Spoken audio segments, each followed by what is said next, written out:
Vamos a leer la Biblia, hermanos. Vamos a ver esta primera conferencia.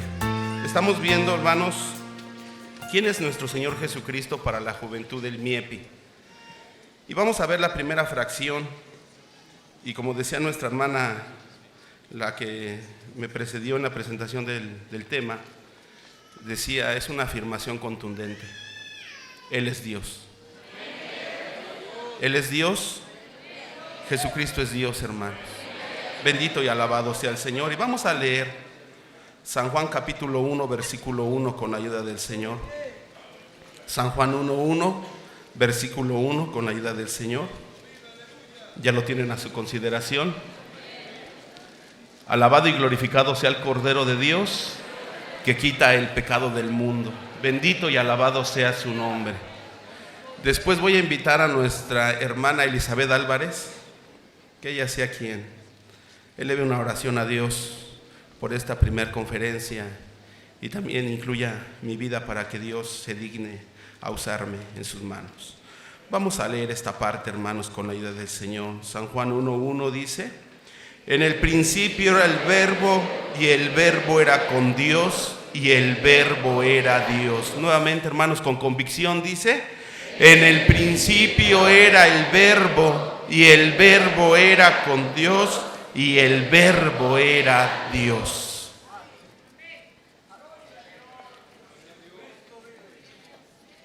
Amén. En la fe de nuestro amado y bendito Salvador, agradecemos, Padre, que tú inspiras a tus hijos. Amén. Para que cada día la fe de todos aquellos que hemos creído sea afirmada, para que cada día nuestro gozo sea cumplido. Muchas gracias. Usa la vida de tu siervo, quien pide que tú le respaldes. Amén. Quien clama que tú lo ayudes. Permite, oh Dios, que el corazón de estos jóvenes sean llenos de tu conocimiento. Amén. Su fe, su confianza crezca cada día más, Padre. Tómanos en tus manos a tu especial cuidado por Cristo Jesús. Amén. Amén. Gloria a Dios. Glorificando a Cristo, ¿pueden ocupar su asiento, hermanos? Hemos venido a aprender de nuestro Señor Jesucristo.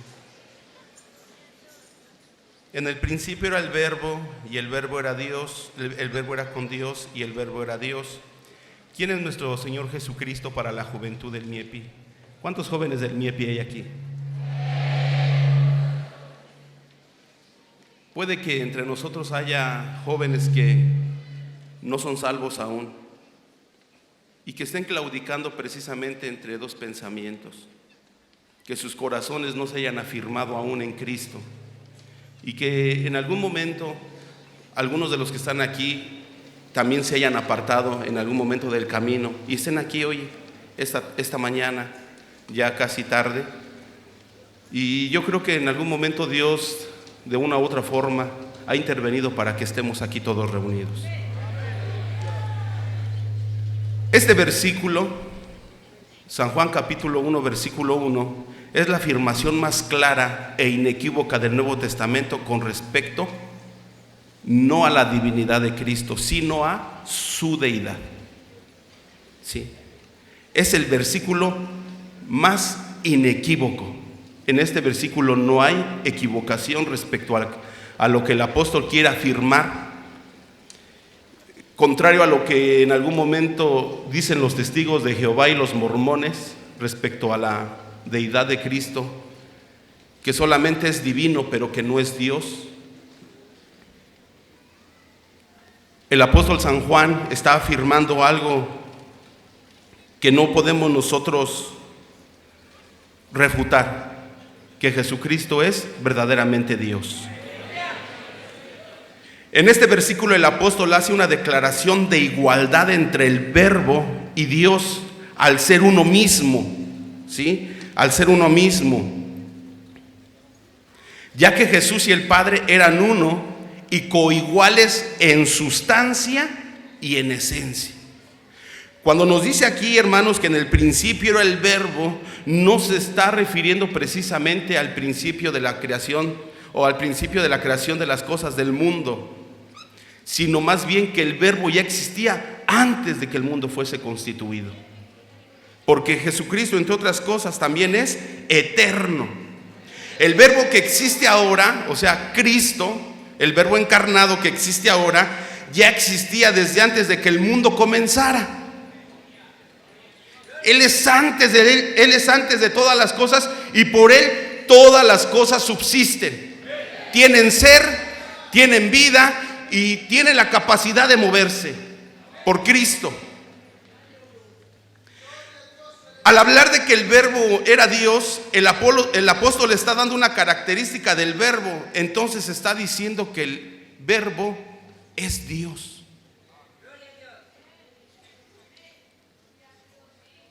El verbo divino se convirtió en Jesús humano. Y aquel verbo se hizo carne y habitó entre nosotros, y vimos su gloria, gloria como del unigénito del Padre, lleno de gracia y verdad. Ningún otro evangelio, ¿sí?, nos presenta más claramente la deidad de nuestro Señor Jesucristo. Ningún otro evangelio lo va a presentar. Es claro el evangelista lo que quería fijar en la mente de los lectores. Este evangelio está dirigido tanto para griegos como para judíos, ¿sí? Y él quería fijar en la mente precisamente de los lectores esto, que Jesús es Dios. El identificar a Dios con la palabra, porque aquí el apóstol San Juan está identificando precisamente a nuestro Señor Jesucristo con el verbo, porque dice: en el principio era el verbo, y el verbo era con Dios, y dice el verbo era Dios. Está identificando claramente al verbo con Dios como uno solo, aunque vamos a hablarlo así, sí los distingue en su personalidad, pero en su esencia y en su sustancia, uno mismo. Dice que cuando se identifica a Dios con el verbo, a Dios con la palabra, era algo conocido en el mundo antiguo, era un conocimiento corriente entre el mundo antiguo. En el Targum o Targunim se sustituyó a Dios, o sea, el nombre de Dios, con la palabra. ¿Sí? Se sustituyó con la palabra, dando a entender que ésta tiene vida y poder. Vamos a ver lo que nos dice Éxodo capítulo 19, versículo 17, para que veamos un ejemplo acerca de cómo en el Targum o el Targumín se sustituyó el nombre de Dios por el nombre de la palabra. Y precisamente a través de ello nos hacen ver, nos hacen entender que la palabra, ¿sí?, tiene vida y tiene poder. Éxodo capítulo 19, versículo 17. Ya lo tienen a su consideración. Pueden ponerse de pie, hermanos, con la ayuda del Señor, y leerlo todos juntos con la ayuda del Señor. Dice: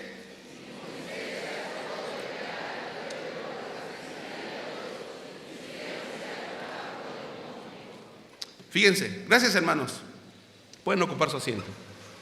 Y Moisés sacó del real al pueblo a recibir a Dios, y pusiéronse a lo bajo del monte. Bueno, decía aquí, hermanos, en el comentario que tengo acerca de que los Targum o los Targumín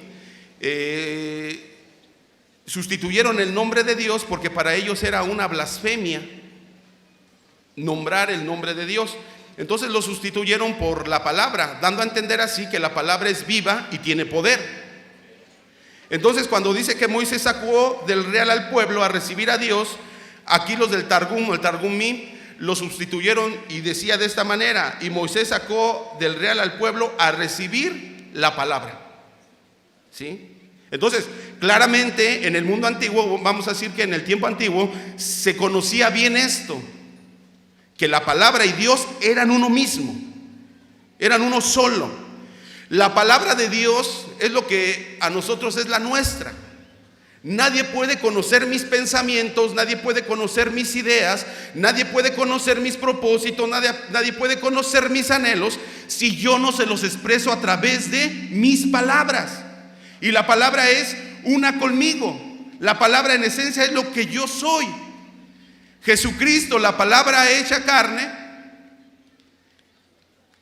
es aquel que vino a darnos a conocer al Padre. Nos vino a dar a conocer sus pensamientos, sus ideas. Miren, si no fuera por Jesús, nosotros ni siquiera fuéramos un pensamiento,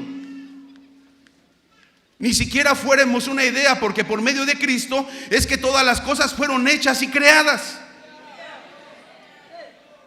Y el apóstol San Pablo afirma que Él es el creador de todas las cosas, Jesucristo.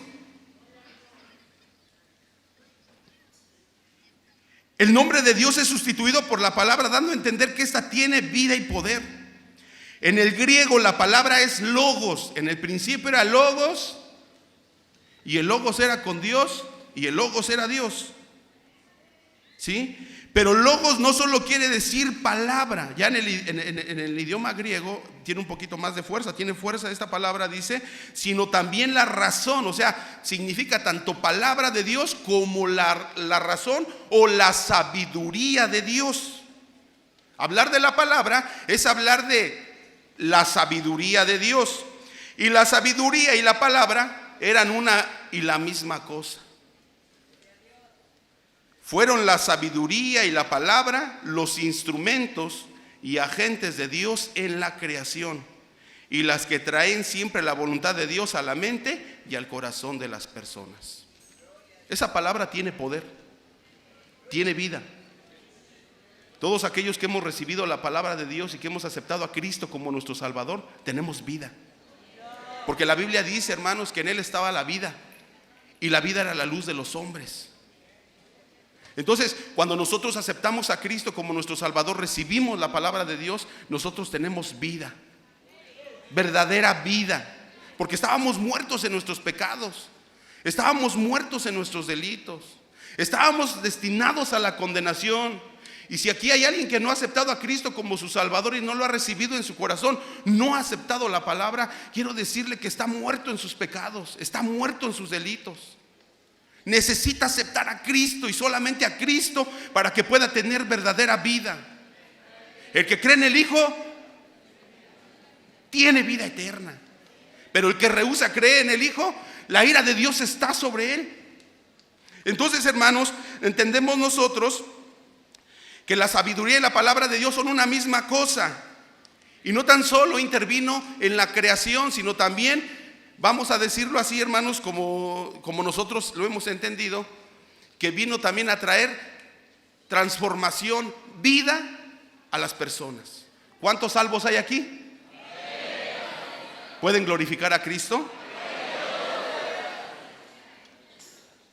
Así es que cuando el apóstol Juan estaba tratando de presentar este evangelio y decía precisamente que el logos o el verbo era la palabra y la sabiduría de Dios, estaba dando a entender esto. Así pues, si quieres ver esa palabra de Dios, si quieres ver el poder creador de Dios, si quieres ver esa palabra que llamó al mundo a la existencia y que da luz y la vida a todo ser humano, mira a Jesucristo. En Él la palabra de Dios vino entre nosotros. Y aquel verbo se hizo carne y habitó entre nosotros, y vimos su gloria, gloria como del unigénito del Padre. Jesús es la palabra creadora, viva e iluminadora de Dios. No es una de las cosas creadas, ya existía cuando comenzó la creación. No es parte del tiempo, Él es parte de la eternidad y estaba con Dios antes del tiempo y del universo. La preexistencia de Cristo, eso lo conocemos nosotros como la preexistencia de Cristo. Y lo vamos a ver más adelante acerca de esto, de la preexistencia de Cristo. Pero el Señor Jesús no es parte del tiempo. Porque hablar de tiempo es hablar de algo que tiene un principio y también tiene un fin. ¿Sí? Hablar de tiempo. Y el tiempo solamente es algo que el Señor mira desde su, vamos a hablar así, desde su esfera donde Él habita, que es la eternidad. Por eso Él tiene esos atributos que lo distinguen como único, hermanos. Que esos atributos no los vamos a ver en nadie, ni siquiera en los ángeles, que son mayores que nosotros en potencia. Ni siquiera en ellos vamos a ver estos atributos. Solamente en Dios, porque todo lo que es creado está dentro del tiempo, pero todo aquello que es de Dios, Él es eterno. Entonces, cuando hablamos de Jesucristo, cuando hablamos de que Jesús no es parte del tiempo, Él es eterno, hermanos. Él estaba desde antes del tiempo y el universo. Podemos entender entonces que Jesús es Dios y Dios es Jesús, y nos ha venido a revelar el amor eterno e inalterable de Dios y su voluntad para con nosotros. Solamente mediante Jesús podemos conocer la voluntad del Padre. Yo no entiendo a aquellos que en algún momento aspiran a una vida mejor después de la muerte en esta tierra y llevan toda su vida negando a Cristo. No me imagino cómo ellos pretenden llegar a ese lugar mejor. No me imagino cómo es que ellos en algún momento anhelan llegar a un lugar mejor si no tienen aquel que los puede llevar precisamente a ese lugar. Para poder llegar verdaderamente al Padre necesitamos conocer verdaderamente a Cristo. Y para poder morar un día allá en el reino celestial necesitamos verdaderamente tener a Cristo en nuestra vida.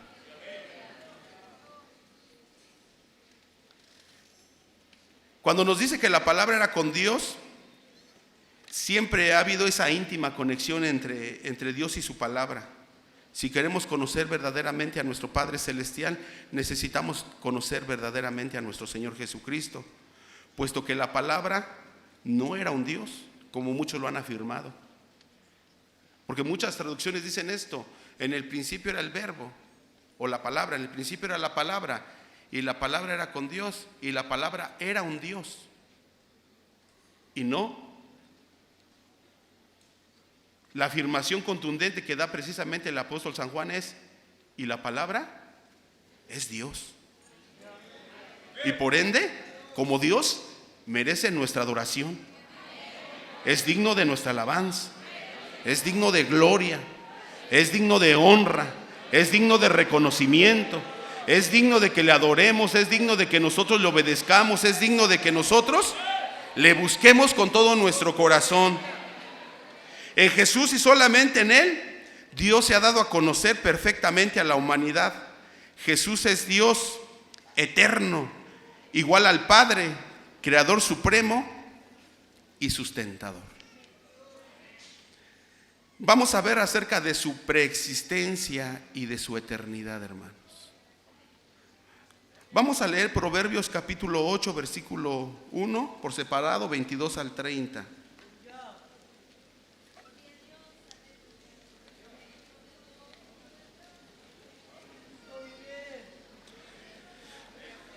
Proverbios capítulo 8, versículo 1, por separado, 22 al 30, hermanos. ¿Pueden estar de pie, hermanos, con la ayuda del Señor?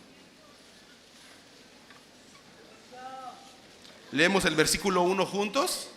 Dice: ¿no clama la sabiduría y da su voz la inteligencia? Ahora vamos a leer el 22 al 30, lo vamos a hacer de una forma alternada. Yo leo el versículo 22, ustedes el 23 y nos unimos en el 30. Dice, yo leo el 22, dice: Jehová me poseía en el principio de su camino, ya de antiguo, antes de sus obras.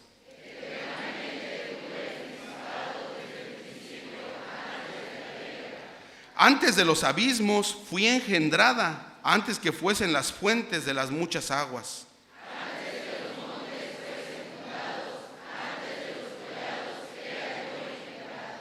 No había aún hecho la tierra, ni las campiñas, ni el principio del polvo del mundo.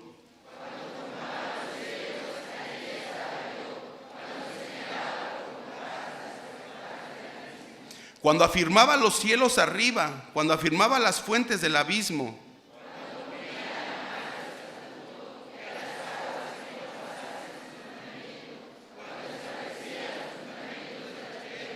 Con él estaba yo ordenándolo todo, y fui su delicia todos los días, teniendo solaz delante de él en todo tiempo. Ocupen su asiento, hermanos.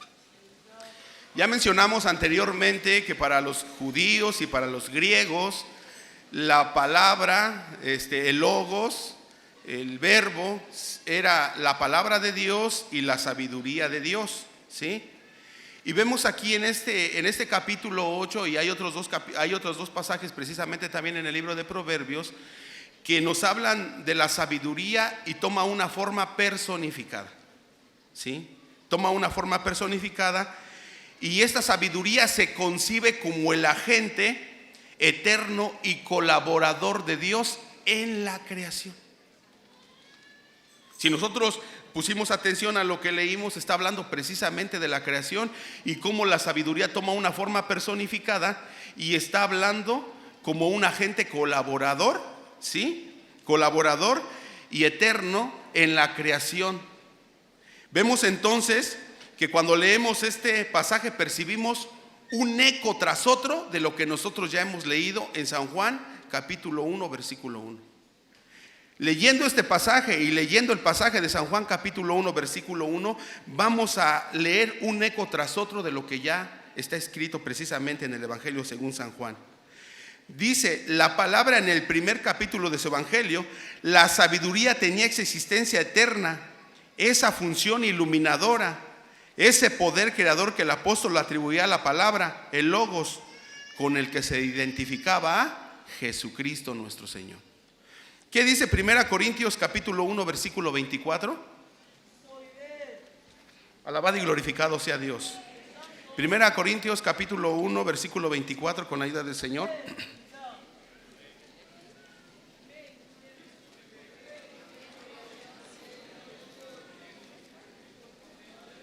A ver, hermanos, juntos decimos 1, 2, 3.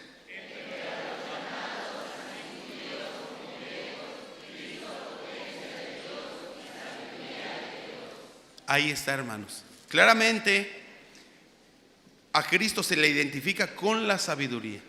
Y decía aquí el apóstol San Pablo: porque los judíos buscan señales y los griegos buscan sabiduría. Cuando el apóstol San Juan estaba escribiendo el Evangelio, dicen algunos comentaristas que cuando estaba escribiendo el Evangelio tenía una dificultad, porque su Evangelio iba a ser destinado para dos pueblos o para dos tipos de gente: judíos y griegos.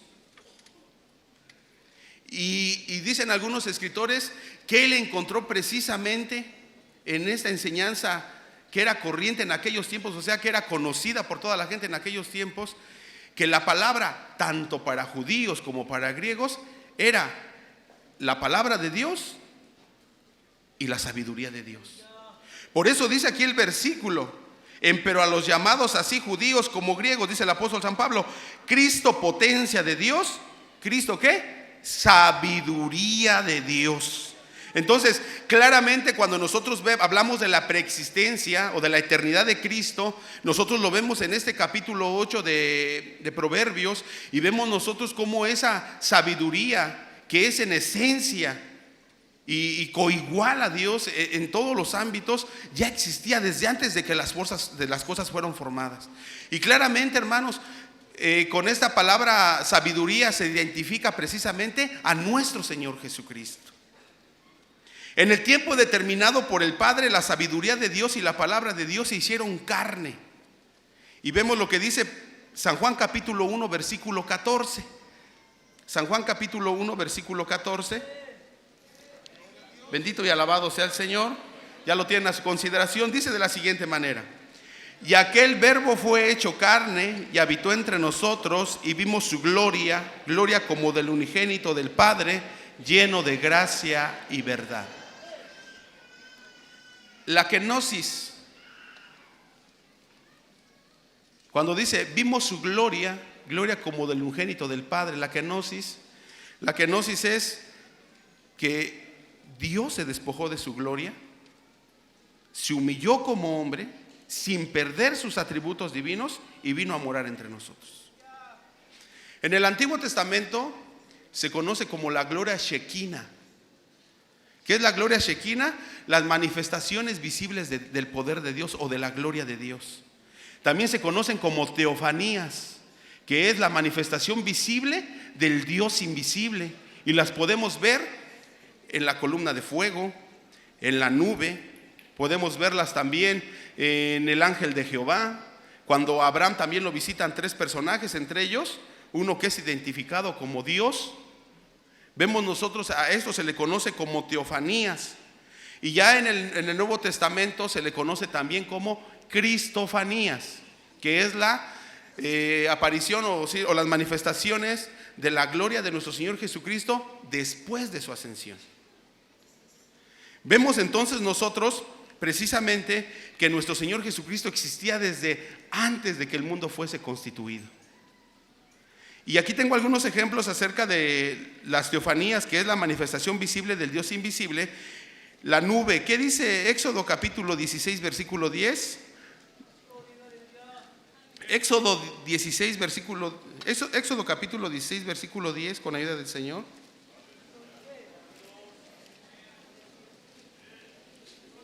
Éxodo 16 versículo 10. ¿Ya lo tienen? ¿Decimos? ¿Lo leemos? Y hablando a Aarón, a toda la congregación de los hijos de Israel, miraron hacia el desierto, y he aquí la gloria de Jehová que apareció en la nube. La gloria de Jehová, la manifestación visible del Dios invisible. Éxodo 13, 21.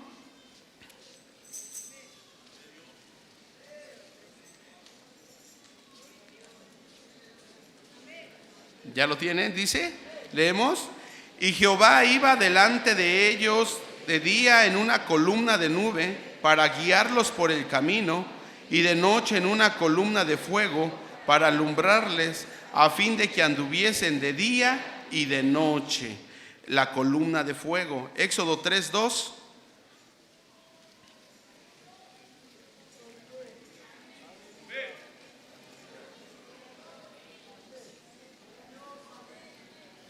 ¿Ya lo tienen? ¿Lo leemos? Dice, hermanos. El ángel de Jehová en una llama de fuego en medio de una zarza, y él miró y vio que la zarza ardía en fuego y la zarza no se consumía. Nuevamente vemos aquí una manifestación visible del Dios invisible, que apuntan precisamente a la preexistencia y eternidad de nuestro Señor Jesucristo. Vamos a ver, hermanos, quise tocar estos puntos porque vamos a ver esto siguiente, hermanos, y es el tercer punto que dice: Jesús es uno con el Padre y su misión. Vamos a ver lo que nos dice San Juan capítulo 10 versículo 30 y por separado 33, hermanos. Decíamos hace un momento, hermanos, que ningún otro evangelio nos presenta a nuestro Señor Jesucristo como lo que Él es verdaderamente, Dios. Entonces, hermanos, vamos a considerar precisamente San Juan capítulo 10 versículos 30 y por separado 33 con la ayuda del Señor.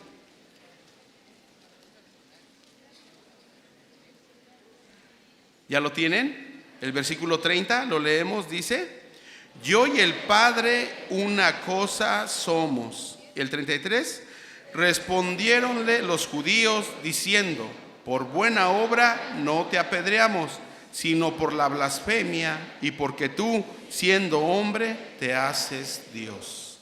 Bueno, Jesús es uno con el Padre y su misión. Jesús es igual al Padre, hermanos. Nada más que son distintas personas. Es un solo ser divino. Se nos habla que aquí son iguales en unidad, en esencia, tanto el Padre como Jesús, pero se hace claramente una distinción entre las personas. Entonces aquí donde entra una doctrina que nosotros tenemos como cristianos, y es la doctrina trinitaria, hermanos. ¿Sí? Aquí entra esta doctrina precisamente donde nosotros creemos que uno es el Padre, uno es el Hijo y uno es el Espíritu Santo, pero no son tres dioses, hermanos. Es un solo Dios. El Padre es eterno, el Hijo es eterno, el Espíritu Santo es eterno, pero no son tres eternos, es un solo eterno. El Padre es santo, el Hijo es santo, el Espíritu Santo es santo, pero no son tres santos, es un santo solamente, hermanos. Entonces, vemos aquí nosotros esta doctrina que es la doctrina de la Trinidad y no vamos a encontrar esa palabra, hermanos, así que nos hable claro, o vamos a decir explícitamente trino o trinidad o trinitario en todas las Sagradas Escrituras, pero sí vamos a ver nosotros esa doctrina implícita en todas las Sagradas Escrituras, ¿sí? Desde Génesis hasta el Apocalipsis. Entonces, cada uno como persona con una función distinta. Miren, el Padre elige y llama. El Hijo redime y salva. El Espíritu Santo regenera, santifica y guía. Pero esto lo hace un solo Dios, el mismo Dios que nosotros adoramos. Aquel que se manifiesta en tres personas. Y damos gloria al Padre, y damos gloria al Hijo, y damos gloria al Espíritu Santo. Porque Dios, miren hermanos, esto es un misterio. Esto es un gran misterio. Pero si la Biblia nos habla de esto, nosotros debemos creerlo. Porque la Biblia es infalible. Y todo lo que la Biblia nos dice y nos expresa a través de Dios, nosotros debemos creerlo. La misión de Jesús, el Hijo de Dios, Jesús es la segunda persona de la Divina Trinidad y Él es quien nos vino precisamente a revelar al Padre Celestial. Jesús es Dios encarnado. Y vamos a ver aquí la misión precisamente de Jesús, el Hijo de Dios.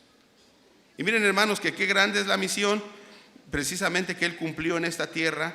Primeramente, su vida perfecta, hermanos. Contrario a lo que muchos dicen y afirman, hermanos, Cristo es perfecto Dios, perfecto hombre, hermanos.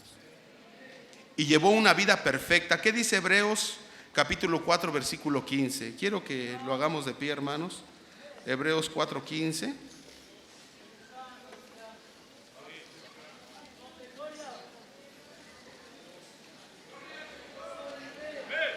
¿Ya lo tienen? Hebreos 4:15 dice: porque no tenemos un pontífice que no se pueda compadecer de nuestras flaquezas, mas tentado en todo según nuestra semejanza, pero sin pecado. ¿Pero sin qué? Pecado. Sin pecado. Gloria a Dios. Ocupen su asiento, hermanos. Dios es justo, hermanos. Dios es santo. La justicia y la santidad de Dios demandan juicio sobre el pecado. De ahí que el alma que peca, esa alma debe morir. Cuando San Juan el Bautista hacía una afirmación diciendo acerca del Señor Jesús: he aquí el Cordero de Dios que quita el pecado del mundo. Fíjense lo que decía, no era el Cordero de Pedro, no era el Cordero de Juan.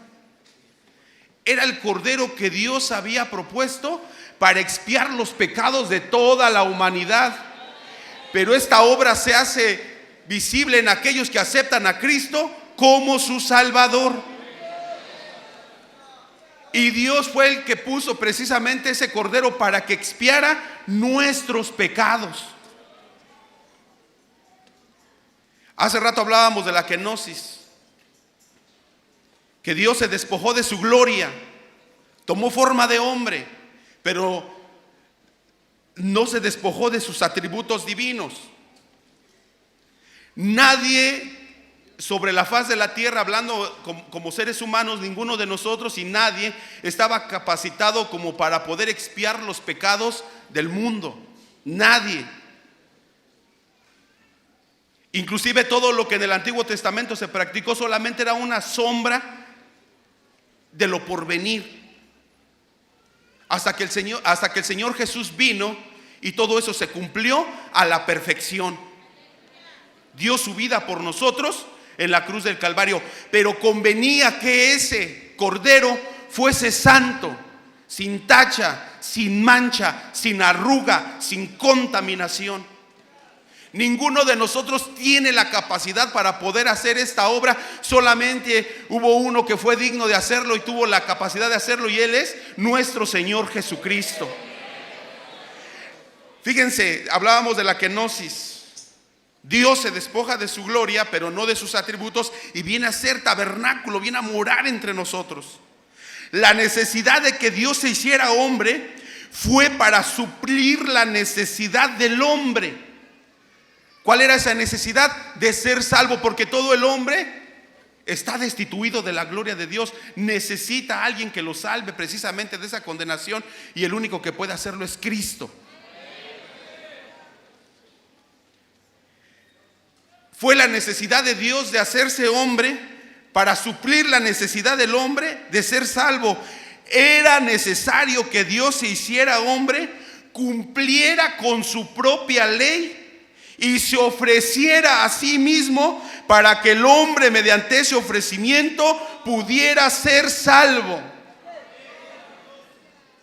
Porque allí estaba, dice la palabra del Señor, Dios en Cristo reconciliando al mundo consigo mismo. Miren, hermanos, Dios se dignó a dejar su trono de gloria. Se dignó, hermanos, a despojarse de aquello de lo que Él gozaba en ese reino, para venir a habitar entre nosotros, cumplir su propia ley,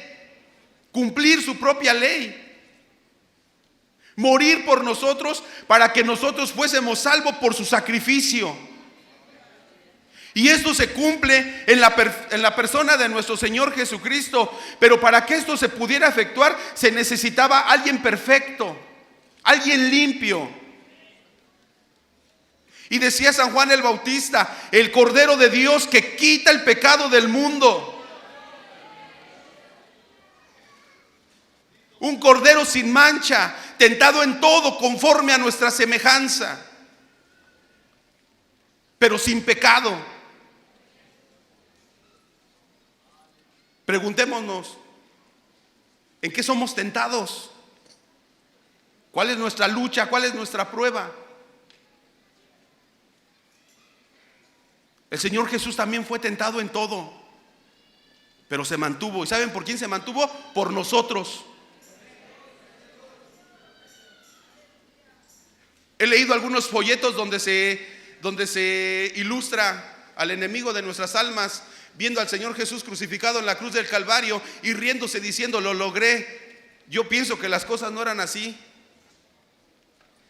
Él trataba de hacer que el Señor Jesús cayera antes de tiempo para que no cumpliera con una vida perfecta, pero el Señor Jesús se guardó por nosotros y mantuvo una vida perfecta para que ahora nosotros podamos llegar al reino celestial, para darnos vida, y nos las ha dado, y nos ha dado vida en abundancia. Se guardó perfectamente, tuvo una vida perfecta. Y si por ahí alguien viene a contarles otra cosa, cierren sus oídos y guarden su corazón. No dejen que el enemigo los engañe. El Señor Jesús fue perfecto en su vida. Nunca se halló engaño en su boca y nunca se halló pecado en él. Perfecto. Su pasión. Isaías 53:3, hermanos, vamos a leerlo. Alabamos y glorificamos al que vive para siempre. Bendito y alabado sea su nombre. Isaías capítulo 53, versículo 3, ¿ya lo tienen?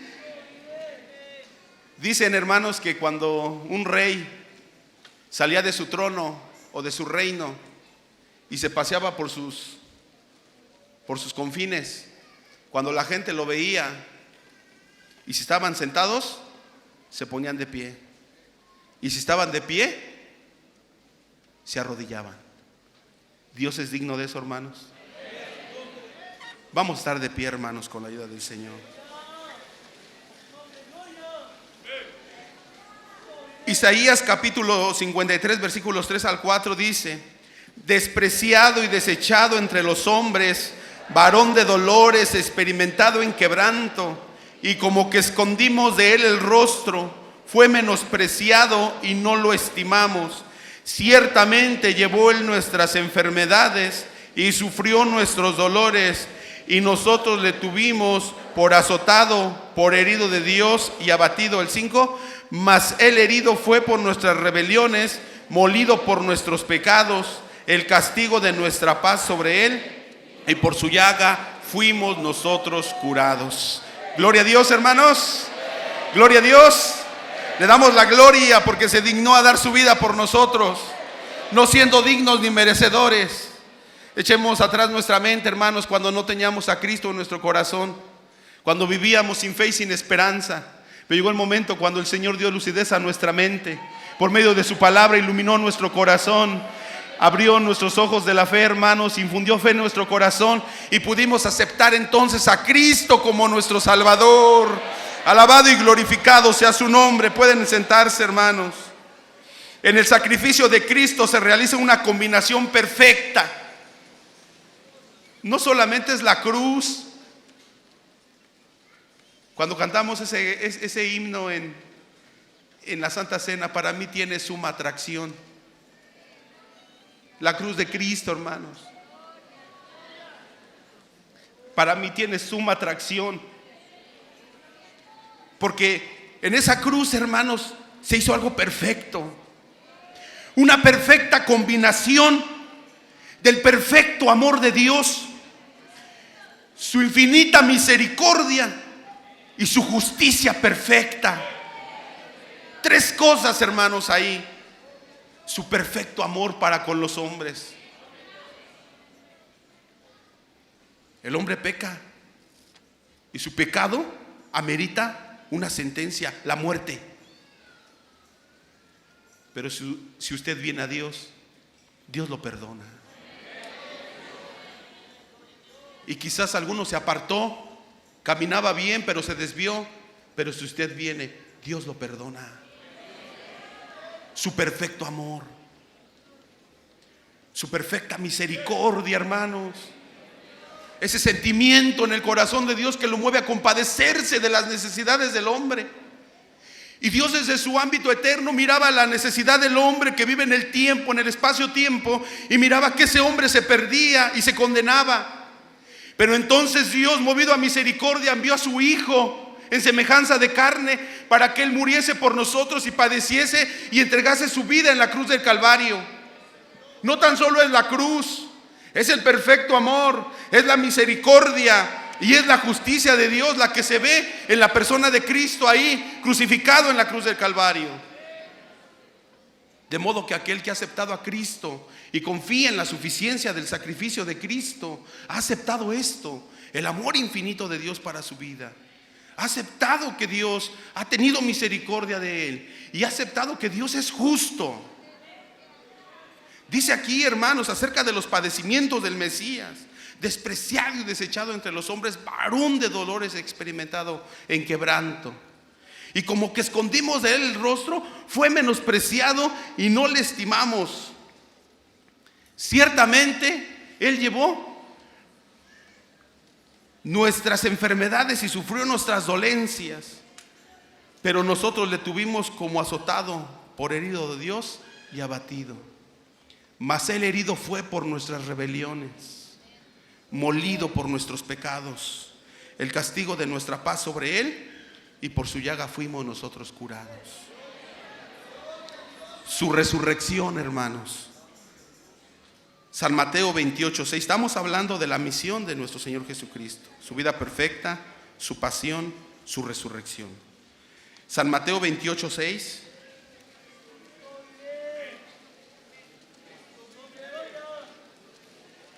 Le damos la gloria a Cristo, hermanos.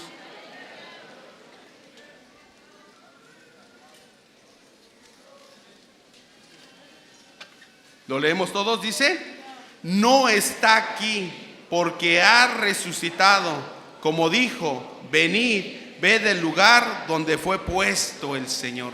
Gracias, hermanos. Ocupen su asiento. Su resurrección, hermanos, es la más grande evidencia de la aprobación respecto a la obra de Cristo en la cruz del Calvario. Si la resurrección no hubiera tenido parte, lo demás, hermanos, no tendría validez. Pero Cristo resucitó de entre los muertos. Y precisamente, hermanos, por medio de su resurrección, Dios lo ha ensalzado como Señor de todo. Su misión vino a salvar al hombre, hermanos. Cristo vino a salvarnos. No hay otro, vamos a decir, otro propósito por el cual el Hijo de Dios haya venido a esta tierra, hermanos. No hay otro propósito, solamente vino a salvar al hombre. Desde el antiguo tiempo, hermanos, desde el Antiguo Testamento hasta el Nuevo Testamento, desde el principio hasta el fin, desde la caída del hombre, la Biblia nos enfoca a un tema, hermanos: la redención de la raza humana. Todo el Antiguo Testamento se resume en un solo nombre: Jesús. El Nuevo Testamento se resume en un título: Cristo. Y toda la Biblia, hermanos, se resume en una persona: Jesucristo. Él es, hermanos, el que vino a darnos vida. La misión del Señor Jesús también, hermanos, fue... Tengo muchas citas, hermanos, y pues el tiempo se nos ha acabado. Vino a revelarnos al Padre Celestial. Vimos su gloria, gloria como del unigénito del Padre, lleno de gracia y verdad. También vino a pagar una deuda que nosotros teníamos con Dios, y Jesús, el Señor, vino a pagar esa deuda, hermanos. Cristo Jesús satisfizo la ira de Dios al dar su vida en la cruz del Calvario por nosotros. También vino para constituirse nuestro sumo sacerdote, tentado en todo conforme a nuestra semejanza, pero sin pecado. Ahora nosotros tenemos entrada directa al Padre Celestial por medio de la persona de nuestro Señor Jesucristo. También vino a destruir las obras del diablo. El enemigo vino para matar, hurtar y destruir, pero Cristo vino para darnos vida y para dárnosla en abundancia. Y también vino a darnos ejemplo, porque ejemplo os he dado, para que como yo hago, vosotros también hagáis. Cualidades propias del carácter divino. Esas cualidades propias del carácter divino se ven en la persona de Cristo. Hebreos capítulo 1, versículo 3, hermanos, con ayuda del Señor. Hebreos capítulo 1, versículo 3.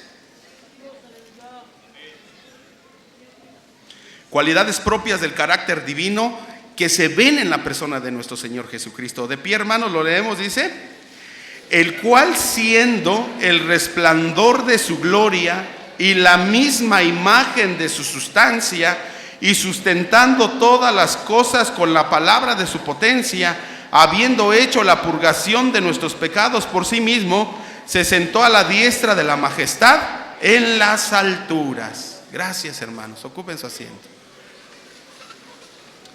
Dios tiene cualidades propias que lo distinguen como persona. Y estas cualidades, hermanos, se ven en la persona de nuestro Señor Jesucristo. Quiero que me ayuden a leer esta cita rápido. Voy a pedirle a nuestros hermanos de aquel lado de las dos filas de allá que nos lean precisamente, busquen la cita de San Juan 8:58. Nuestros hermanos de allá de mi izquierda, nuestros hermanos de aquí, de esta parte del medio de mi lado izquierdo, van a buscar Apocalipsis 3:7 y en su momento lo van a leer. Mis hermanos de esta parte van a leer San Juan capítulo 5 versículo 21, y mis hermanos de aquí de esta parte, los de allá arriba no, por favor, San Juan 15:13, mis hermanos de esta parte, San Juan 15:13, y mis hermanos de la parte de allá arriba lo leen fuerte cuando les toque, San Mateo 15:28, con la ayuda del Señor. Digo, para darle un poquito más de rapidez a esto. Cualidades propias del carácter divino que se ven en la persona de nuestro Señor Jesucristo. Es eterno. ¿Qué dice, hermanos? Ahora sí me ayudan a leer San Juan 8:58.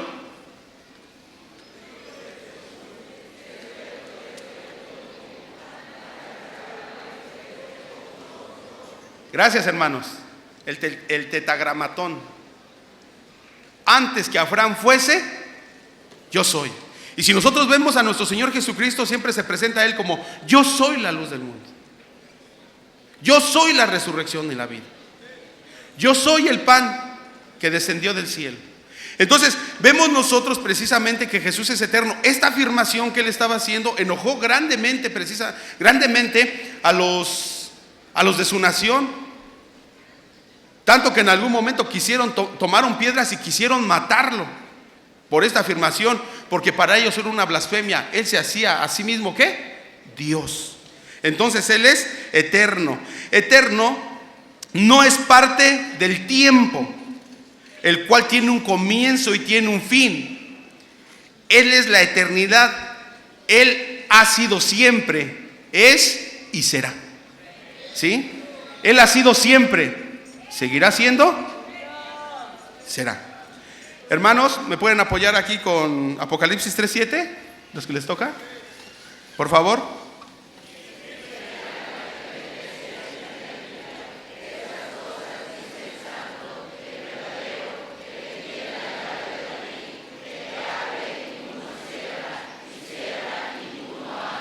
Gloria a Dios. Gracias, hermanos. Nuestro Señor Jesucristo es santo. Una cualidad característica propia de la persona de Dios, pero que se ve también en Cristo, porque Dios el Padre y Jesús son la misma persona. Jesús es Dios. Es una cualidad característica propia del carácter y de la naturaleza de Dios. Por favor, ¿me ayudan aquí los hermanos? San Juan 5:21.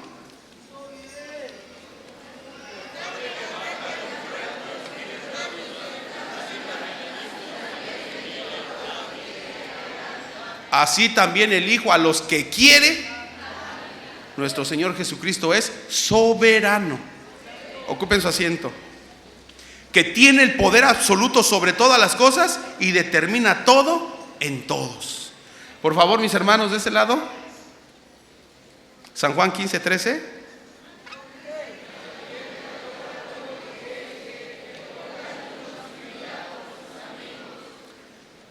Nuestro Señor Jesucristo es amor. Ocupen su asiento. El amor es parte del carácter de Dios y la esencia misma de su naturaleza. Nuestros hermanos allá arriba. Por favor, fuerte, 1, 2, 3.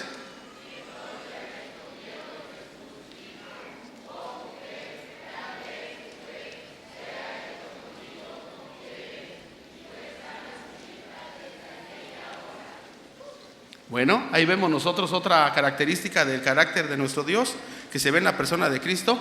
Es misericordioso.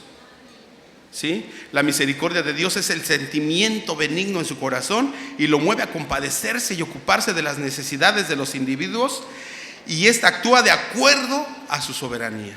También nuestro Dios es fiel.